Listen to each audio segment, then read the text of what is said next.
अस्सलामुअलैकुम सामीन 19 शाबानुल मुअज़्ज़म और यकुम मार्च है। ख़बर का उन्वान है हरियाणा में बीजेपी का इत्तेहाद टूट गया है। बता दें हरियाणा में पार्लियामेंट की लोकसभा की 10 सीटें हैं। पिछली मरतबा बीजेपी ने 10 की 10 सीटें जीत ली थी। इस मरतबा फिर हरियाणा में बीजेपी ने अकेले ही चुनाव लड़ने का ऐलान कर दिया है।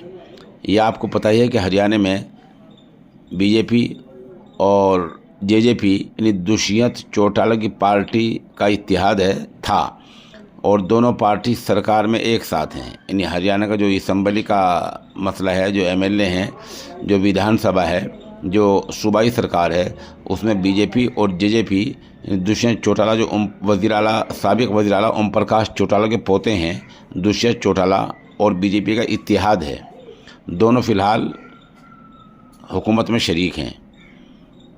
वजह इसकी है कि जब असम्बली के इलेक्शन हुए तो बीजेपी को अक्सरियत नहीं मिली थी, कम सीटें मिली थी। जेजेपी ने दुष्यंत चौटाला अपनी सीटें देकर इस कमी को पूरा कर दिया था। लेकिन अब वहाँ के वज़ीर आला मनोहर लाल खट्टर ने ऐलान किया है कि बीजेपी लोकसभा के इलेक्शन अलग ही लड़ेगी, अकेले ही लड़ेगी। अभी तक दुष्यंत चौटाला का कोई रद्द अमल या कोई बयान सामने नहीं आया है।